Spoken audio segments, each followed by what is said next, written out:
அனைவருக்கும் நமஸ்காரம். ஓம் கம் கணபதியாய நமக. ஓம் நம சிவாய. ஓம் சிவாய நமக.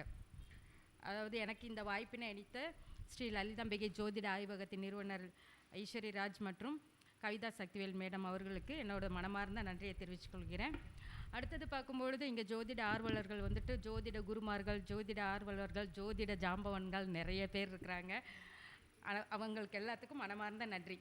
ஏன்னா நேரம் காலம் பொருட்டு பார்க்காம இந்த ஜோதிடத்துறையில் அவ்வளோ எஃபெக்ட் போடுறாங்க. இன்றைக்கி யூடியூப்பை திறந்துட்டு அவங்களே ஜாதகம்லாம் பார்த்து முடிச்சிடுறாங்க. நம்மக்கிட்ட என்ன கன்சல்ட்டிங் கேட்குறாங்க, ஆமாவா இல்லையா, அவ்வளோ மட்டும்தான், அப்படி மட்டும்தான் கேட்குறாங்க. இதுக்கு எல்லாத்துக்குமே மெயின் காரணம் என்ன, இந்த மாதிரி சங்கம் கருத்தரங்கம் இதெல்லாம் அவங்கள ஈஸியாக போய் சேர்ந்துருது. அதாவது நம்ம தான் கைபேசியிலே உலகத்தை அடைச்சிட்டோமே, எது தேவையா அப்படிங்கிறதெல்லாம் எடுத்து செல்ஃபோனில் பார்த்துட்டு என்னுடைய ராசி இதுதான், என்னுடைய லக்னம் இதுதான், நான் எந்த கோயிலுக்கு போகலாமா போக வேணாமா, அதை தான் நம்மளை கேட்குறதுக்கே வர்றாங்க அப்படிங்கிற மாதிரி. அந்தளவுக்கு நம்மளுடைய ஜோதிடங்கள் இல்லம் தோறும் சென்று அடையுது. டெய்லி ராசி பலனாக போகுது. மாத ராசி பலன், வார ராசி பலன், எல்லா விஷயங்களும் அவங்க பார்த்து கற்றுக்குறாங்க. நல்ல விஷயம். இதை நம்ம என்ன பண்ணுறோம், பெரும்பான்மையோடு எல்லாத்துக்கும் மக்களுக்கு போய் சேரட்டும் அப்படிங்கிற ஒரு விஷயத்தில் நாம் செஞ்சிட்ருக்கோம். அதில் ஜோதிடருங்கிற முறையில் நான் ரொம்ப பெருமையாக தான் நினைக்கிறேன். சரிங்களா?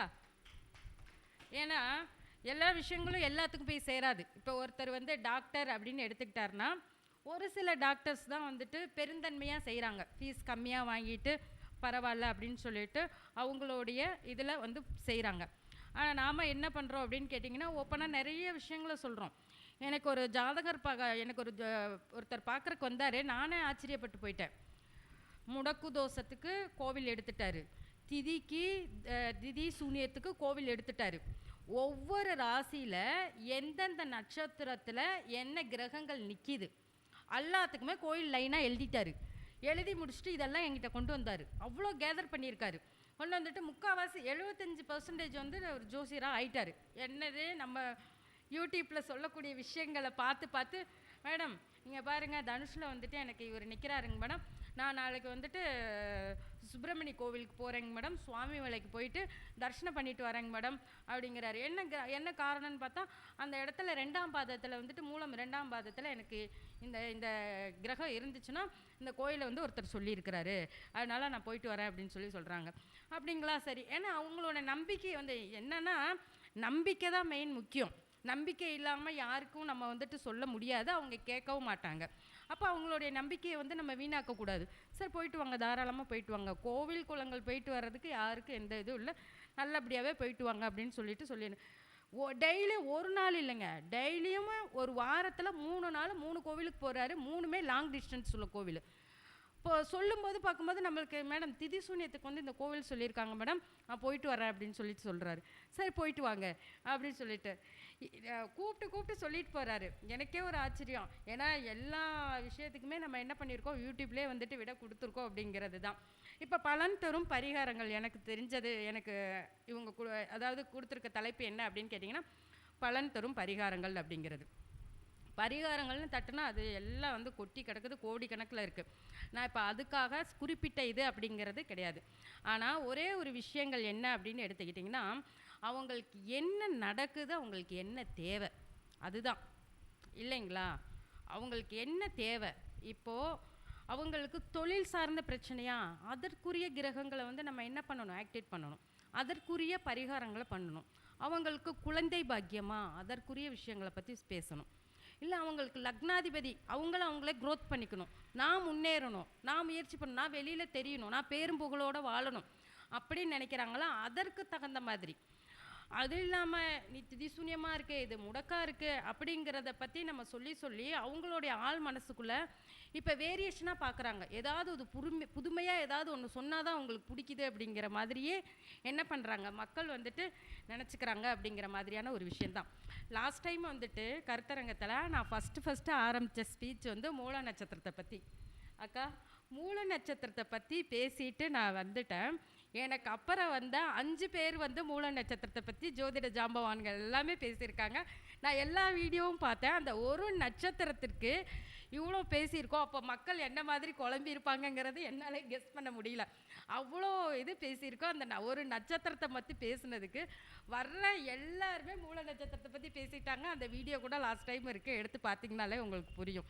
ஏன்னா என்னென்ன விஷயங்கள் அவங்கவுங்களுடைய புரிதல் எப்படி இருக்குது, என்ன மாதிரி. ஏன் நான் சொல்கிறேங்கன்னா, எனக்கு பக்கத்து வீட்டுக்காரரு கணவன் மனைவி 2 பெண் குழந்தைங்க நல்லா தான் இருக்காங்க. ஆனால் நம்ம என்ன பண்ணியிருக்கோங்கிறது மட்டும் ஒரு விஷயத்தை மட்டும் எனக்கு புரியவே இல்லை. என்ன பண்ணியிருக்கோம், அவங்களுடைய ஆள் மனசுக்குள்ளே ஒரு விதையை விதைச்சி விட்ருக்கோம். அவங்க சந்தோஷமாக தான் இருக்காங்க. கணவன் மனைவினா பிரச்சனை இருக்க தானங்க செய்யும். பிரச்சனை இருந்தால் தானே அது அந்யுன்யமான வாழ்க்கை. பிரச்சனையே இல்லைன்னா நீ எப்படியோ போ, நான் எப்படியோ போ, லிவிங் டுகெதர் வாழ்க்கை தானே. பிரச்சனை இருக்கணும், சண்டை வரணும், சச்சரவு வரணும், ஊடல் இருக்கணும், கூடல் இருக்கணும். அதுக்கு பேர் தானே குடும்ப வாழ்க்கை.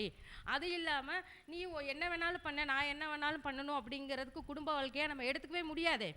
ஆனால் ஆள் மனசுக்குள்ளே ஒரு விதையை வந்து விதைச்சி விட்ருக்கோம். என்ன அப்படின்னு கேட்டிங்கன்னா, என்னோட மனைவி எந்த வார்த்தை அவர் கொண்டு வந்து ஜாதகத்தை வைக்கிறாரு, குழந்தைங்களோட 2 ஜாதகம் கொண்டு வந்தார், அவரோடது கொண்டு வந்தார். எங்கெங்க உங்களுடைய மனைவி ஜாதகம் வீடு கட்டுறதுக்கு கேட்க வந்தார், எங்கெங்க அப்படின்னு கேட்கும்போது அவங்களோடதை பார்க்க வேண்டாங்க ஏன் அப்படின்னு சொல்லி கேட்டேன். இல்லை நீங்கள் என்னோடதை மட்டும் பாருங்கள். சரி ஓகே பார்த்தாச்சு. குழந்தைங்களோடதை பாருங்கள், பார்த்தாச்சு. உங்களோடதில் வீடு கட்டுற பாக்கியம் இப்போக்கி இல்லை. ஆனால் குழந்தைங்களுடைய ஜாதக பிரகாரம் தகப்பனுக்கு வீடு கட்டுற பாக்கியம் இருக்குது, நீங்கள் வீடு கட்டலாம் அப்படிங்கிறத சொல்லியாச்சு. நம்ம ஃபேமிலி ஜாதகம் பார்க்கும்பொழுது உங்கள் மனைவியோட ஜாதகம் எங்கன்னு கேட்போமா கேட்க மாட்டோமா? கேட்போம். அப்போ அவர் என்ன சொல்கிறாரு, வேண்டாங்க அதெல்லாம் பார்க்க வேணாம், அவங்க மூல நட்சத்திரங்க, அவங்க பார்த்து பிரயோஜனம் இல்லை, நம்ம என்ன சொல்கிறோமோ அவங்க கேட்க மாட்டாங்க. அப்போ எந்த அளவுக்கு நம்ம வந்து அவங்களுக்கு வந்து ஒரு ஆணித்தனமான விதையை விதைச்சிருக்கோம். சொன்ன வச்சு கேட்க மாட்டாங்க. மூல நட்சத்திரம் என்ன பண்ணுவாங்க, சொன்ன வச்சு கேட்க மாட்டாங்க. ஆனால் நேரில் பார்க்கும்போது கோவிலுக்கு வந்திருந்தாங்க, அவங்க கூட நான் ஒரு நாள் ஃபுல்லாமே டைம் ஸ்பெண்ட் பண்ணியிருந்தேன். நேரில் பார்க்கும்போது இந்த குழந்தைக்கு என்ன தேவை, அந்த குழந்தைக்கு என்ன தேவை, இந்த கணவருக்கு என்ன தேவை, கோவிலுக்கு வழி அனுப்புறதுக்கு வந்திருந்தாங்க. 2 பேர் வந்துட்டு மாலை போட்டிருக்காங்க. பெரிய குழந்தையும் அவங்க ஹஸ்பண்டும் மாலை போட்டிருக்காங்க, வழி அனுப்புறதுக்கு வந்திருக்காங்க. இந்த குழந்தைக்கு என்ன தேவை, அந்த குழந்தைக்கு பெரியவருக்கு என்ன தேவை, இன்றைக்கி சாப்பாடு என்ன பண்ணுவாங்க, நாளைக்கு சாப்பாடு என்ன பண்ணுவாங்க, லக்கேஜ் பேக் பண்ணி, அந்த குழந்தைக்கு ட்ரெஸ் பேக் பண்ணி, வாட்டர் பாட்டில் பேக் பண்ணி, அவ்வளோ விஷயங்களை கேதர் பண்ணி கொண்டு வராங்க. இது எவ்வளோ பெரிய நல்ல விஷயம். அப்போது ஒவ்வொருத்தவங்களும் அந்த வீட்டில் இருக்கிறவங்கள பற்றி கேர் பண்ணி கொண்டு வராங்க. ஆனால் அவர் சொல்கிற ஒரே வார்த்தை, அவங்க சொன்ன வச்சு கேட்க மாட்டாங்க, அவங்க மூல நட்சத்திரம், அது சரிப்பட்டு வராது. அப்படிங்கும்போது நம்ம எந்த அளவுக்கு அவங்களுக்கு ஆணித்தனமாக ஒரு விதையை மட்டும் விதைச்சி விட்ருக்கோன்னு மட்டும் பாருங்கள், இல்லைங்களா? அப்போ வாழ்க்கையே அங்கே வந்துட்டு ஒரு முடிவு எடுக்கிறது 2 பேரும் அனலைஸ் பண்ணி எடுக்கணும். கணவன் மனைவி, கணவன் என்ன வேலை செஞ்சாலும் மனைவிக்கு அதில் பாதி உண்டு. நீ கடன் பட்டியனாலும் அந்த கடனை அடைச்சி ஆகணும். நீ சம்பாதிச்சு வச்சாலும் அதை வந்து மனைவிக்கு யூஸ் பண்ணக்கூடிய அளவுக்கு அவங்களுக்கு உண்டு, இல்லைங்களா? அதுக்கு தான் பரஸ்பரமான அன்புன்னு சொல்கிறோம். ஆனால் ஒரே ஒரு விஷயத்தை சொல்லிவிட்டு ஒரு நட்சத்திரத்தை மட்டும் வச்சு அவங்க ஜாதகத்தையே பார்க்குறதில்ல. அவங்க இப்படித்தான் அப்படிங்கிறத அவங்களுடைய கேரக்டரே ஜட்ஜ் பண்ணி வைக்கிறதுல என்ன வந்து நியாயம் இருக்குது அப்படிங்கிறத என்னோட விஷயமாகவே இருந்துச்சு, என்னோட கேள்விக்குறியாகவே இருந்துச்சு. அப்போ தான் நான் சொன்னேன், அப்படி கிடையாதுங்க, அவங்க உங்கள் மேலே ரொம்ப அட்ராக்ஷன் இருக்குது, ரொம்ப அன்பு இருக்குது. அதனால தான் ஒவ்வொரு விஷயத்தையும் கேர் பண்ணி, இப்போ வெளியில் போனார்னா ஃபோன் பண்ணி தொல்லை பண்ணுறா. அப்போ அவங்க கேரிங்காக கேட்குறாங்க. அவங்கள புரிஞ்சுக்கோங்க. புரிதல் மட்டுமே வாழ்க்கையில் சந்தோஷத்தை கொடுக்கும். ஒதுக்காதீங்க அப்படின்னு சொல்லி அவங்களுக்கு புரிய வச்சதுக்கப்புறம், ஓ இப்படியா அப்படிங்கிற மாதிரி அவங்க புரிஞ்சுக்கிறாங்க. அப்போ நம்மளோட மைனஸ் எங்கே இருக்குது, இல்லைங்களா? அவங்க சொன்ன பேச்சு கேட்க மாட்டாங்க அப்படின்னு சொல்லிட்டு நம்ம ஆணித்தனமாக ஒரு விதையை விதைச்சுட்ருக்கோம். இதில் வந்து ஜோதிடர்களோட பங்கு தான் முக்கியமாக இருக்குது, இல்லைங்களா? எந்த விஷயத்துலையுமே தப்பு ரைட்டு அப்படிங்கிறத நம்ம முதல்ல எடுக்கணும், சரிங்களா? அந்த ஒரு விஷயத்தை மட்டும் புரிதலுக்காக தான் நான் போன தடவை லாஸ்ட் டைம் பேசினேன். ஆனாலும் அந்த விஷயத்தை மறுபடியும் புரிய வைக்கணுங்கிறதுக்காக மறுபடியும் சொல்லியிருக்கேன், வேறு ஒன்றும் இல்லை, சரிங்களா? அப்போது பலன் எடுக்கிறது அப்படின்னு பார்க்கும் பொழுது அவங்களுக்கு என்ன தேவையோ அதை பார்த்து பலன் எடுக்கணும் அப்படிங்கிறது தான் என்னுடைய கருத்து, இல்லைங்களா? அதை விட்டுட்டு நீ அங்கே போ, இங்கே போ, அதுக்கு போ, இதுக்கு போ, அது ஓகே, அவங்க சந்தோஷமாக போயிட்டு வராங்க அப்படின்னா ஓகே. டெய்லியும் அன்னன்னைக்கு வேலைக்கு போனால் தான் உண்டு. இல்லை ஒரு ஒர்க் பேசிக்ஸ்லேயே இருக்காங்க, ஒரு ஐடி கம்பெனியில் 1 லட்ச ரூபா சேலரி வாங்குறவங்களா கூட இருக்கட்டும், அந்த டைமுக்கு அவங்களால போய் செய்ய முடியல, நான் என்ன பண்ணுறது? பரிகாரங்களை வந்து அவங்களுக்கு வந்து ஈஸியாக நம்ம என்ன பண்ணணும், வடிவமைச்சு கொடுக்கணும், அவ்வளோதான் ஒரு விஷயம். சரி, பரிகாரங்கள் சொல்கிறோம்ல, பரிகாரங்கள்லாம் எல்லாமே பரிகாரமாக ஆயிருமா? இவங்க செய்கிற பூஜைகள் எப்படி பரிகாரங்கள் ஆகும்? நீங்கள் போய் ஒரு கோவிலில் போய் வேண்டுறீங்க, அது எப்படி பரிகாரமாகும்? நீங்கள் செய்கிற ஒரு பூஜை செய்கிறீங்க, அது எப்படி பரிகாரம்னா உங்களுக்காக மற்றவர்கள் செய்யக்கூடிய ஒரு விஷயங்கள் தான் பரிகாரம். உங்களுக்கு நீங்களே கோயிலில் போய் பூஜை பண்ணுறது, அபிஷேகம் பண்ணுறது, நீங்கள் தயிர் பால் வெண்ணெய் இதெல்லாம் வந்து வாங்கி கொடுக்கறது பரிகாரங்கள் கிடையாது. புரியுதுங்களா? அதையே முதல்ல புரிஞ்சுக்கணும். சரிங்களா? அதுக்காக நான் பரிகாரமாக என்ன பண்ணணும், நீ பால் வாங்கிட்டு போய் ஊற்று, அது ஓ இஷ்டம். பாலை ஊற்று, தயிரை ஊற்று, நெய்யை ஊற்று, எது வேணாலும் நீ அது வந்து பரிகாரம் கிடையாது. பரிகாரங்கள் அப்படிங்கிறது ஒருத்தருக்காக இன்னொருத்தர் செய்கிறது பேர் தான் பரிகாரம். நீங்கள் உங்களுக்காக ஓனா வாங்கிட்டு போய் செய்கிறது பூஜைகள், வேண்டுதல், இதுதான் உண்மை. சரிங்களா? அதை தான் முதல்ல நம்ம எடுக்கணும். சரிங்களா? அது பிரகாரம் தான் நம்ம வந்துட்டு நம்ம என்ன பண்ணணும், சொல்லணும் அவங்களுக்கு என்ன விஷயத்த எதுக்காக செய்கிறீங்க அப்படிங்கிறத நம்ம என்ன பண்ணணும், செய்யணும். சரி, இப்போது லக்னாதிபதிக்கு இது வந்து நேர்மறை எதிர்மறை அப்படிங்கிறது. நேர்மறைக்கு பரிகாரங்கள் செய்ய தேவையே இல்லை. எதிர்மறை அப்படிங்கிற ஒரு விஷயத்துக்கு பரிகாரங்கள் கண்டிப்பாக தேவைப்படுது அப்படிங்கிறது. ஒரு ஜாதகத்தை எடுத்துட்டோம் அப்படின்னா லக்னாதிபதி ப்ளஸ் 5ஆம் அதிபதி ப்ளஸ் 9ஆம் அதிபதி இவங்களுக்கு எந்த பரிகாரமும் செய்ய தேவையே இல்லை. புரியுதுங்களா? ஏன்னா அவங்க வந்து எப்பயுமே உங்களுக்கு வந்துட்டு நன்மை செய்யக்கூடிய கிரகங்கள். 5ஆம் அதிபதி 8ல் போய் மறைஞ்சிருந்தாலும் கூட 5ஆம் இடம் அப்படிங்கிறது என்ன, உங்களுடைய குலதெய்வம், உங்களுடைய பூர்வீகம், உங்களுடைய மூத்த பையன், இவங்கள தான் வந்து 8ல் போய் மறைஞ்சிருந்தாலும் கூட அவங்களுக்கு அந்த டைமில், அதாவது 8ல் மறைஞ்சிருக்கு அப்படின்னா குழந்தை பிறந்ததுக்கப்புறம் தகப்பனுக்கு சில கஷ்டங்களையும் சில கண்டங்களையும் கொடுக்கக்கூடியதாக இருக்கும். ஆனால் அந்த குழந்தை உங்கள் குழந்தை இல்லாமல் போகாதில்ல, நீங்கள் அதன் மூலியமாக கர்மாவை அனுபவிக்க போகிறீங்க அப்படிங்கிறது தான் விதி. சரிங்களா? இதை எல்லாத்தையும் அப்படியே மாற்றி அமைச்சிட முடியாது இல்லைங்களா? அப்போ குலதெய்வம் கோவிலுக்கு போகும்போது ஒரு தடையை கொடுக்கும். குலதெய்வம் கோவிலுக்கு போயிட்டு வந்தோடனே ஒரு சண்டை சஞ்சரவாக ஆகிட்டே இருக்குது அப்படின்னா 5ஆம் இடமும் 8ஆம் இடமும் கனெக்டிவிட்டி ஆச்சு அப்படின்னா குலதெய்வம் கோவிலுக்கு போயிட்டு வந்தோடனே ஒரு சண்டை சச்சரவுகளை கண்டிப்பாக கொடுக்கக்கூடியதாகத்தான் இருக்கும் அப்படிங்கிற ஒரு விஷயந்தான். அப்போ முதல்ல நம்ம என்ன பண்ணணும், 8ஆம் இடத்து வேலையை முதல்ல செய்யணும். அப்போ நீ என்ன பண்ணணும், ஒரு வண்டி வாங்கணும். 8ஆம் இடம் அப்படிங்கிறது என்ன, காலபுருஷ தத்துவப்படியே எடுங்க. 8ஆம் இடம் அப்படிங்கிறது விபத்தை கொடுக்கக்கூடியது, கண்டத்தை கொடுக்கக்கூடியது, செவ்வாயோடைய ஆட்சி வீடு. அப்போ அதைத்தான் உங்களுக்கு முதல்ல செய்யும். அப்போ நம்ம என்ன பண்ணணும், முதல்ல எடுத்தோடனே நீங்கள் என்ன பண்ணீங்க, ஒரு எலுமிச்சம்பழத்தை சுற்றி போட்டுட்டு போங்க, ஒரு தேங்காய் சுற்றி உடச்சிட்டு போங்க. முதல்ல அந்த விஷயத்தை விரயத்தை முதல்ல செய்யுங்க, அதுக்கப்புறம் நற்பலன்கள் உங்களுக்கு தன்னால் வரும் அப்படிங்கிறது தான். இப்போ 5ஆம் இடம் 8ஆம் இடம் கனெக்டிவிட்டி ஆனோன்னா குலதெய்வமே இல்லைன்னு போகாதில்ல, அதுதானே உங்களுடைய குலதெய்வம். என்ன இவங்க அந்த கர்மாவை அனுபவிக்க வந்திருக்கிறாங்க அப்படிங்கிற மாதிரியான ஒரு விஷயந்தான். அதே போல தான் ஒவ்வொரு விஷயமும். இப்போ லக்னாதிபதி அப்படிங்கிறது 8ஆம் இடத்துல போய் மறைஞ்சிட்டாங்க. இப்போ என்ன பண்ண முடியும், லக்னாதிபதி 8ஆம் இடத்துல இருக்குது அப்படிங்கிறதுக்காக நம்ம ஜாதகத்தை சுருட்டி ஐயோ 8ஆம் இடம் வேணாம், அவ்வளோதான் முடிஞ்சு போச்சு அப்படிங்கிற மாதிரி அவங்கள என்ன பண்ணக்கூடாது, நெகட்டிவிட்டியாக இது பண்ணக்கூடாது. 8ஆம் இடம் அப்படிங்கிறது ஒரு இடத்திலிருந்து இன்னொரு இடத்திற்கு போனதுக்கப்புறம், மறைவு ஸ்தானத்துக்கு போகிறதுக்கப்புறம் வளர்ச்சியை கொடுக்கக்கூடிய இடம் அப்படிங்கிறத முதல்ல எடுத்துக்கணும் இல்லையா? அப்போ நம்ம என்ன பண்ணணும், ஒரு ஜாதகர் 8ஆம் இடம் கனெக்டிவிட்டி ஆனிச்சு அப்படின்னா இடம் பெயர்ந்ததுக்கப்புறம் வளர்ச்சியை கொடுக்கக்கூடியதாக இருக்கும் அப்படிங்கிறது தான். அதுவே செவ்வாய் கனெக்டிவிட்டி ஆகுது அப்படின்னா ஒரு இடத்த விற்றதுக்கப்புறம் உங்களுக்கு வளர்ச்சியை கொடுக்கும் அப்படிங்கிற மாதிரியான ஒரு விஷயம்.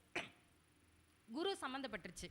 ஃபஸ்ட்டு ஆசையாக ஒரு கோல்டு வாங்குவாங்க, அந்த கோல்டை கொண்டுட்டு போய் விற்றேருவாங்க. ஏன்னா 8ஆம் இடம் கனெக்டிவிட்டி ஆகும்போது கோல்டு இந்த மாதிரி விற்றுட்டோம் மேடம் அப்படிங்குவாங்க. சரி விடுங்க, இதுக்கப்புறம் தான் உங்களுக்கு வளர்ச்சி வரும். ஏன் மேடம் நான் தங்கத்தை விற்றுட்டேன்னு கஷ்டத்தில் சொல்லிட்டு இருக்கேன் அப்படின்னா அது நடந்ததுக்கப்புறம் தாங்க இது நடக்கும் அப்படிங்கிற மாதிரி. தேங்க்யூ.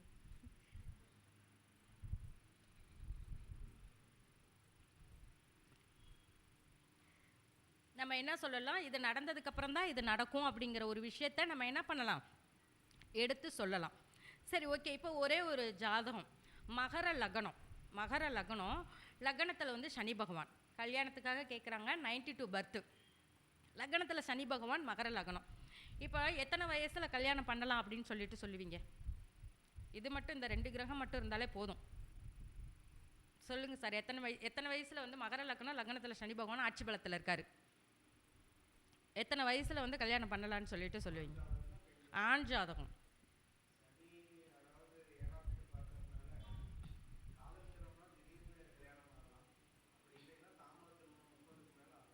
Okay, super. இப்படி தான் வந்து ஜாதகத்தை வந்துட்டு சொல்லியிருக்காங்க. நீங்கள் 28 வயசு 30 வயசுக்கு மேலே கல்யாணம் பண்ணுறது ரொம்ப நல்ல விஷயம் அப்படின்னு சொல்லிட்டாங்க. சரி, அந்த பையனுக்கு வந்துட்டு மற்ற கிரகங்களையும் பார்க்கணும் இல்லையா? மற்ற கிரகங்களை பார்க்கணும். முதல்ல சந்திரனும் சுக்கிரனும் 12ஆம் இடம் சம்மந்தப்பட்டுச்சுனாலே பையனோட நீங்கள் எப்படி வேணாலும் குழந்தைய வளர்த்தினாலும் பையனோட கேரக்டர் மிஸ் ஆகும். 12ஆம் இடம் சந்திரன் சுக்கிரன் சம்மந்தப்படக்கூடாது, கேரக்டர் மிஸ் ஆகும். காலபுருஷனுக்கு 10ல் இவனுக்கு லக்னம், சனி பகவான் ஆட்சி பலத்தில் இருக்குது. இவன் என்ன பண்ணுவான்? சம்பாதிக்க ஆரம்பிப்பான், சுயதொழில் மட்டும்தான் செய்வான். ஓகே, இவன் என்ன நட்சத்திரம்? அஸ்வினி நட்சத்திரம். சந்திரன் வந்து அஸ்வினியில். அப்போது ஃபஸ்ட்டு இவனுக்கு என்ன தசை ஆரம்பிக்கும்? கேது தசை ஆரம்பிக்கும். அதுக்கு அடுத்த தசை சுக்கிர தசை ஆரம்பிக்கும். சுக்கிரன் இங்கே 12ல் மகர லக்னம், 12ல் வந்துட்டு பூராடத்தில் சுக்கிரன் ஆட்சி பலத்தோடு இருக்கிறார். அப்போ இந்த தசையை அவன் எப்படி கலப்பான்? இவனுக்கு அஸ்வினி 1ஆம் பாதம்னு எடுத்தாலும் அதுக்கே 7 வருஷம், 7 வருஷம் இல்லைனாலும் 6 வருஷமாவது இவனுக்கு பர்த் வந்துட்டு 6 வயசு முடிஞ்சிடும். அதுக்கப்புறம் 20 வருஷம் சுக்கிரனோட தசை. இப்போ இந்த 26 வயசில் அவன் போராடுவானா, 30 வயசு முடிஞ்சு கல்யாணம் பண்ணிக்கலான்னு வெயிட் பண்ணுவானா? ஒரே கொஸ்டின் இல்லையா? அப்போ நம்ம பின்னுக்கு நடக்கிறத பார்க்குறதா, முன்னுக்கு நடக்கிறத பார்க்குறதா? இதுதான் என்னோட கேள்வி இல்லைங்களா? அப்போது ஏமா அப்போ அந்த பையனுக்கு வந்துட்டு 30 வயசு கனெக்ட் ஆக போகுது. இது சுக்கிர தசையும் முடிஞ்சிடுச்சு, சூரிய தசையும் முடிஞ்சிடுச்சு. ஏன் இவனுக்கு இன்னும் கல்யாணம் ஆகலை அப்படின்னு பார்க்கும்பொழுது 26 வயசு வரும்பொழுதே அவனுக்கு சூரியனும் சுக்கிரனும் சேர்க்க வரும்பொழுதே வேறு கனெக்டிவிட்டி ஆகி போயிடுச்சு. அதாவது ஒரு பொண்ணு கனெக்டிவிட்டி ஆனால் கூட பரவாயில்ல. 12ஆம் இடம் அப்படிங்கிறது அயன சயன சுகபோகஸ்தானம் இல்லைங்களா? அங்கே சூரியன் சம்மந்தப்படும் பொழுது கண்டிப்பாக அடுத்தவருடைய மனைவி, குழந்தை பெற்றவங்களுடைய அம்மா, இந்த மாதிரி கனெக்டிவிட்டி ஆகும். சந்திரன் கேது சேர்க்க மைண்டு மனநிலை ஒரு நிலையில் இருக்காது.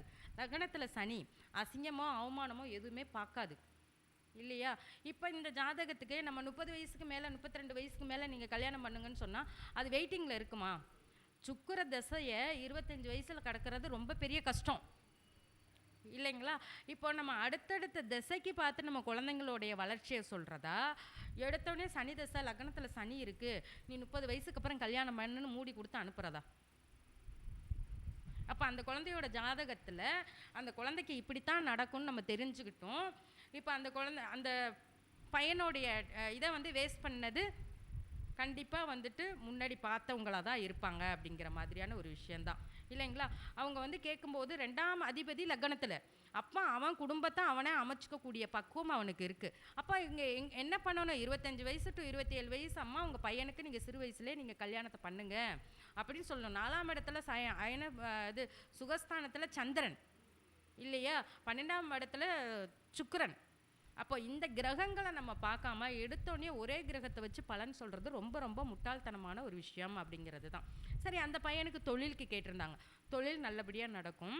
அது எப்படி நடக்கும்? நான்வெஜ் ஹோட்டல் வச்சா நடக்கும். அவன் ஆல்ரெடி ஃபாஸ்ட் ஃபுட் கடையில் தான் இருக்கான். அப்போ நான்வெஜ் ஹோட்டல் வை.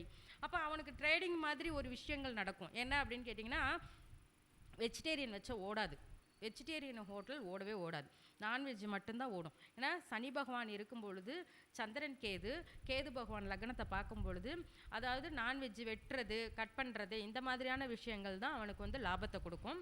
அப்போ நான் சொன்னதுக்கப்புறம் ஆமாங்க நான்வெஜ் கடை தான் வைக்க போகிறான், சிக்கன் இது போட போகிறா, சில்லி இதெல்லாம் போட போகிறா, அது கேட்குறக்கு தான் வந்திருக்கேன் அப்படின்னாங்க.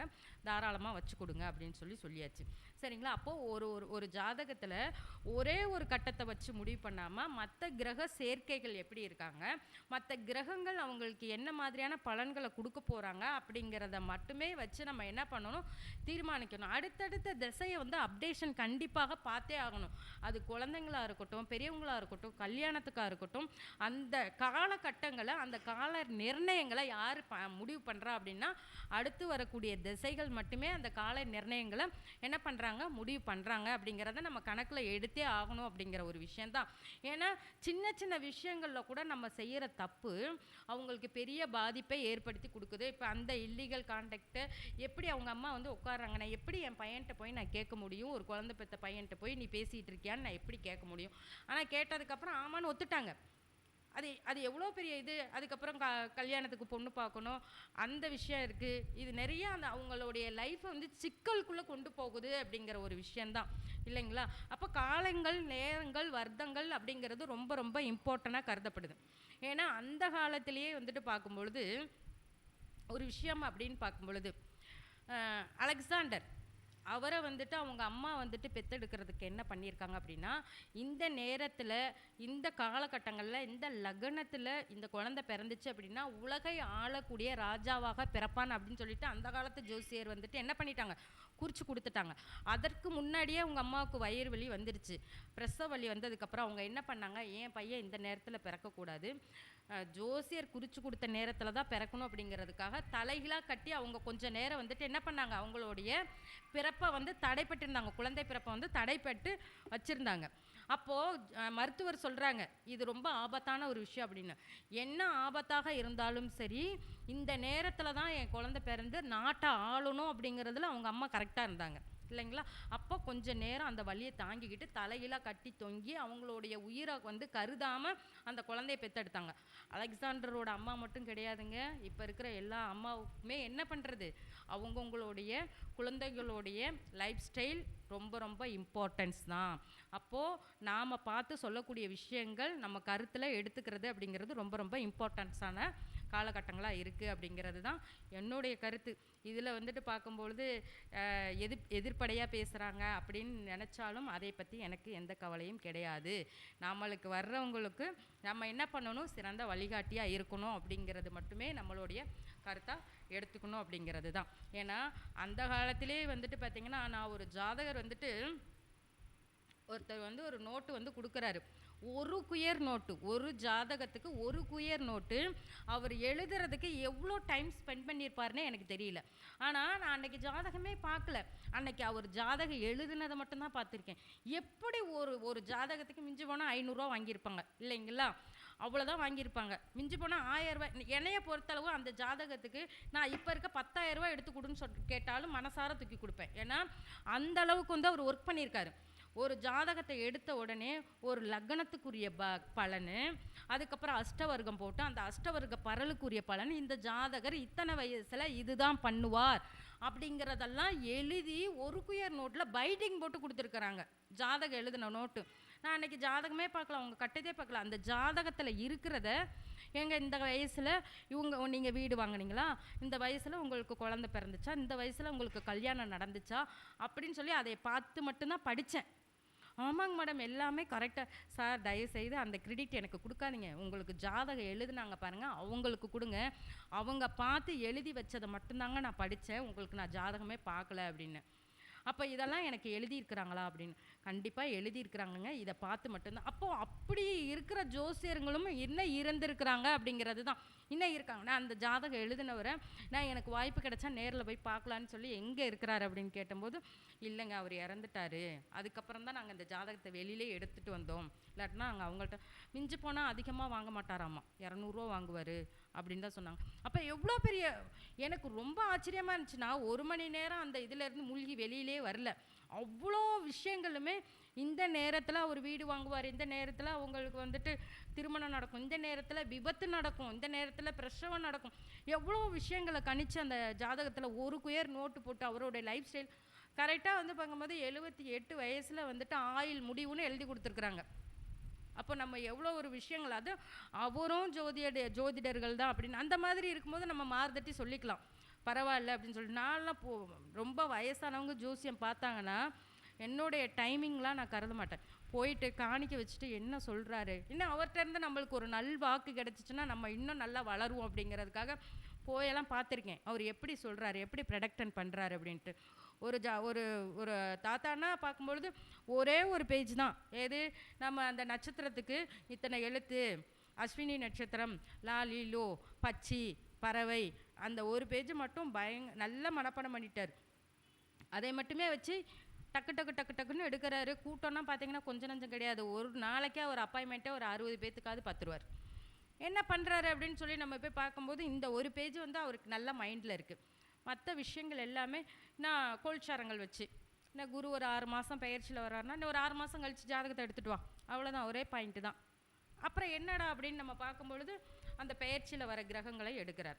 இன்னமும் அப்படியும் ஜாதகம் பார்க்குறவங்க அப்படிங்கிறது நிறைய பேர் இருக்க தான் செய்கிறாங்க இல்லையா. அப்போ நம்ம என்ன பண்ணணும் அப்படின்னு கேட்டிங்கன்னா, இப்போது சமீபத்தில் நம்மளுக்கு என்ன நடந்துகிட்ருக்கு, என்ன தசாபுத்தி போய்கிட்டு இருக்கு, அவங்க இதுக்காக பிரச்சனைகள் அப்படின்னு சொல்லிட்டு வர்றாங்கன்னா அந்த பிரச்சனைக்கு நம்ம தீர்வு கிடைச்சா போதும். ஏன்னா எப்படி ஒரு தசாவோ ஒரு புத்தியோ லாங் பீரியட்ஸ் உள்ள தசை லாங் பீரியட் நடக்க தான் போகுது. ஷார்ட் பீரியடில் ஒரு புத்தி காலகட்டங்கள் கிட்டத்தட்ட பார்த்திங்கன்னா உங்களுக்கு செவ்வாய் கேதுவோடைய சூரியனுடைய தசாக்கள் நடந்துச்சுன்னா கூட அந்த காலகட்டங்களோட புத்திகள் ஒரு 6 to 7 மாதங்கள் வரையில் வரும். அப்போ அதற்குரிய விஷயங்கள் அவங்க யார், எந்த இடத்துல இருக்காங்க, 6ஆம் இடமா 2ஆம் இடத்துல இருக்காங்களா, மறைவு ஸ்தானத்தில் இருக்காங்களா, அப்போ இதுதான் உங்களுக்கு நடக்கும். இந்த காலகட்டங்களில் இந்த கோயில் வழிபாடு எடுங்க அப்படின்னு சொல்கிறது ரொம்ப ரொம்ப சிறப்பான ஒரு விஷயம் அப்படிங்கிறது தான் இல்லைங்களா. பொதுவான ஒரு விஷயம் என்ன அப்படின்னு எடுத்துக்கிட்டிங்கன்னா 5ஆம் இடத்துக்கும் நம்ம 9ஆம் இடத்துக்கும் ஆல்ரெடி நம்ம வந்துட்டு பெருசாக போய் பரிகாரங்கள் பண்ணணும், பூஜை பண்ணணும் அப்படிங்கிற அவசியமே இல்லை. உங்களுக்கு எதிர்மறையான விஷயங்களை கொடுக்கக்கூடியது பகை கிரகங்கள் இல்லையா. அப்போ பகை கிரகங்களை நீங்கள் என்ன பண்ணுங்கள், விலக்கி வைங்க. நல்ல கிரகங்களை பக்கத்தில் போட்டுக்கோங்க. 5, 9 கூடையவனுடைய ட்ரெஸ்ஸஸ் யூஸ் பண்ணலாம். இல்லை இப்போ மேஷ லக்னம் அப்படின்னு எடுத்துக்கிட்டோம், மேச ராசி அப்படின்னு எடுத்துக்கிட்டோம்னா சூரியன் குரு இவங்க எங்கே இருந்தாலும் பரவாயில்ல, அவங்க உங்களுக்கு நன்மை கொடுக்கக்கூடியவங்க. அப்போது நீங்கள் மஞ்சள் கலர் சிவப்பு கலர் இந்த ட்ரெஸ்ஸு நீங்கள் எங்கேயாவது போகிறீங்க, ஒரு இன்டர்வியூக்கு போகிறீங்க, ஒரு புது விஷயங்களை ஆரம்பிக்க போகிறீங்க, நெத்தியில் மஞ்சள் வச்சுக்கோங்க, மஞ்சள் கலர் ட்ரெஸ் போட்டுக்கோங்க, சிவப்பு கலர் போட்டுக்கோங்க, சிவப்பு கலர் கர்ச்சீஃப் வச்சுக்கோங்க. இதெல்லாம் உங்களுக்கு பாசிட்டிவாக கொடுக்கக்கூடியது. பகை கிரகங்களுடைய விஷயங்களை தானமாக கொடுங்க, அது உங்களுக்கு சூப்பராக ஒர்க் அவுட் ஆகும். இப்போ செவ்வாய்க்கு புதன் வந்து பகை இல்லையா. அப்போ 3ஆம் இடம் அப்படிங்கிறது பார்த்திங்கன்னா சகோதர சகோதரிகள். இப்போ நீங்கள் என்ன தான் செஞ்சாலும் சரி, ஆல்ரெடி 1 8 கூடியவன் லக்னாதிபதி பங்காளியும் அவனே தான். அப்போ 3ஆம் இடம் ஆல்ரெடி அஸ்யூஷுவல் பகையாக இருக்குது. அப்போ சகோதர சகோதரிகளுக்கு அவங்களுக்கு என்ன தேவையோ அதை வந்து செய்கிறது அப்படிங்கிறது இந்த பக கிரகத்துக்கு தானமாக கொடுக்கும்பொழுது இவங்களுக்கு மேன்மேலும் என்ன பண்ணும், வளர்ச்சியை கொண்டு வந்து கொடுக்கக்கூடியதாக இருக்கும் அப்படிங்கிற மாதிரியான ஒரு விஷயந்தான். அப்போ பகைக்கு உரிய கிரகங்களை நம்ம தானமாக கொடுத்துட்டு ப்ளஸில் இருக்கக்கூடிய அந்த ஜாதகத்தில் அந்த கிரகம் எந்தெந்த கிரகம் ப்ளஸில் இருக்கோ அது பூராமே நம்ம பக்கத்தில் வைக்கும் பொழுது நல்லா அவங்களுக்கு ஆக்டிவேட் ஆகும், நல்ல முறையில் அவங்களுடைய எதிர்காலமும் சிறந்து விளங்கும் அப்படிங்கிறத சொல்லிட்டு இதுவரையிலும் எனக்கு வாய்ப்பளித்த லலிதாம்பிகை ஜோதிட ஆய்வகத்தின் நிறுவனர் ஈஸ்வரிராஜ் மற்றும் கவிதா சக்திவேல் மேடம் அவர்களுக்கு மனமார்ந்த நன்றியை தெரிவித்துக் கொள்கிறேங்க.